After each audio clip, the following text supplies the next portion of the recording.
2 hours ago, markets were rallying. 2 days of genuine optimism had pushed oil below $100, lifted U.S. stocks, and briefly restored a sense that the war had a visible exit. The Wall Street Journal had reported that Trump told White House staff he could end the war even without the Strait of Hormuz reopening. Traders positioned for good news. The White House billed the speech as an important update on Iran. The world tuned in, expecting an announcement. What they got, in 19 minutes from the cross hall of the White House, was the sentence that ended the rally in real time. We're going to hit them extremely hard over the next 2 to 3 weeks. We're going to bring them back to the Stone Ages, where they belong. West Texas Intermediate crude jumped from roughly $98 per barrel before the speech to nearly $104 by 10 p.m. Eastern Time. Brent crude spiked from just under $100 to nearly $106. Dow Jones futures slid more than 260 points. S&P 500 futures lost 0.7%. Nasdaq futures fell 0.8%. The 2-day rally, built on the hope that this president was finally about to announce an off-ramp, was erased in the time it takes to say 12 words. Conservative commentator Ann Coulter posted a screenshot of the surging oil futures on X within minutes of the speech ending and wrote, "Trump's magnificent speech got results. Way to go, Mr. President." The sarcasm was noted across every platform. It was the fastest and most precise market verdict on a presidential address to the nation that financial analysts could recall. On what the 19-minute speech actually said and what it didn't. The structure of the speech was the same structure Trump has used in every public statement about the war since day one. The format is now so familiar that Al Jazeera's analysts had documented it before he even began speaking. The war is necessary. It has already been won. It must continue. It will wrap up soon. Trump said the operation's core strategic objectives are nearing completion. He cited the destruction of Iran's navy, its missile program, and its defense industrial base. He said the U.S. had achieved something no president before him had been willing to attempt.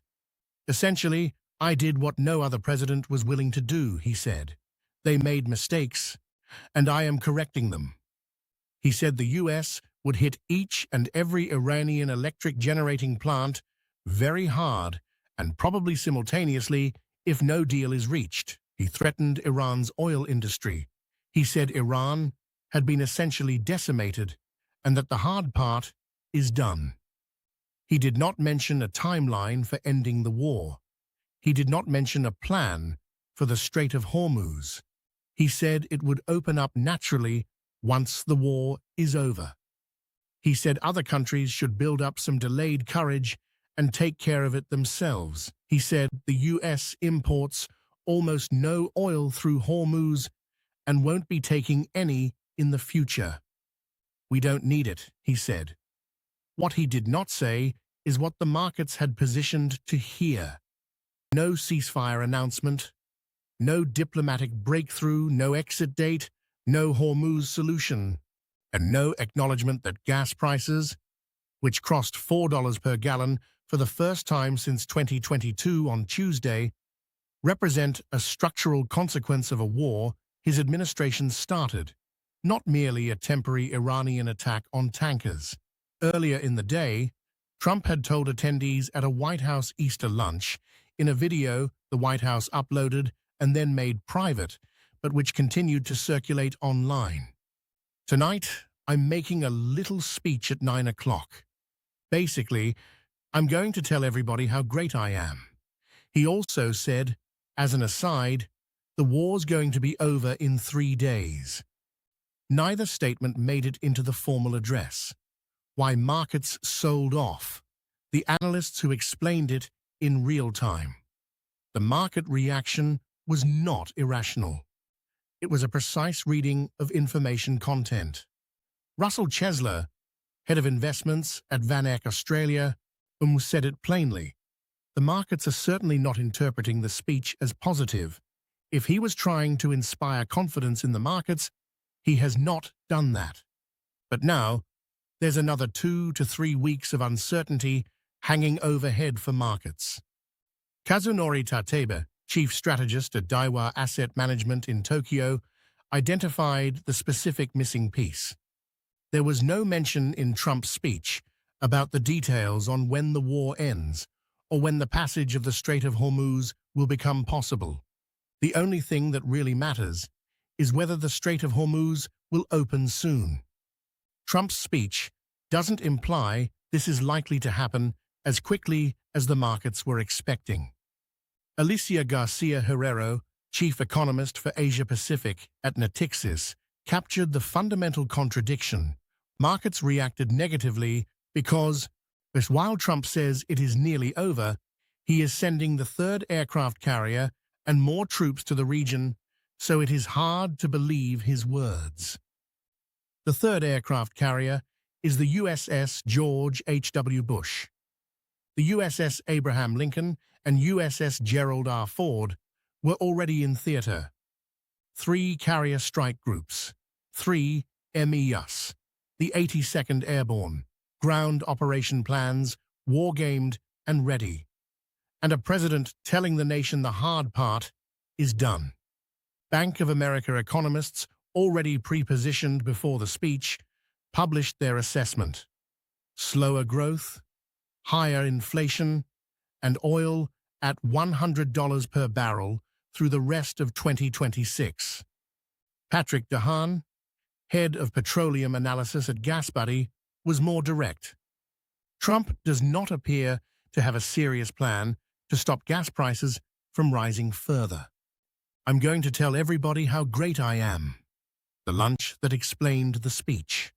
The moment that defined the speech, the one that will be replayed and analyzed for as long as this war is studied, came not from the formal remarks, but from a private lunch earlier in the day. Before addressing the nation on the 33rd day of a war that has killed at least 3,519 people in Iran, according to Rana, wounded 348 U.S. troops, killed 13 American service members, shut down 20% of global oil supply, and produced the worst quarterly performance for the S&P 500 since September 2022. Trump told a closed Easter lunch, "I'm going to tell everybody how great I am." That is not a characterization by critics. That is the president's stated purpose for the speech, in his own words, on a recording that the White House uploaded, then removed, and then watched circulate anyway. The 4 words of the formal speech that markets will remember, back to the Stone Ages, are now the 4 words that define what 33 days of the most expensive, most strategically consequential, and most diplomatically isolating military operation in recent American history have produced as a presidential communications strategy. Not an exit, not a plan, not a timeline. A threat to return a nation of 90 million people to prehistoric conditions. Iran's foreign ministry spokesperson responded Thursday morning. As far as the Iranian nation is concerned, we are absolutely determined and resolute to continue our defense against this aggression. We have no choice but to fight back fiercely. Iran's Foreign Minister Araghchi said before the speech that Tehran is prepared for at least 6 months of war. The speech was 19 minutes long. The rally it destroyed took 2 days to build. The S&P 500's worst quarter since September 2022 closed the same week. Gas is $4 a gallon. The Strait of Hormuz is still closed. 3 carrier strike groups are in the region. And the president told the Easter lunch he was going to explain how great he is. 2 hours ago, the markets believed the war was ending. Now, they are pricing in 2 to 3 more weeks of extremely hard strikes, and everyone watching the third carrier heading toward the Gulf is quietly doing the math on what comes after that.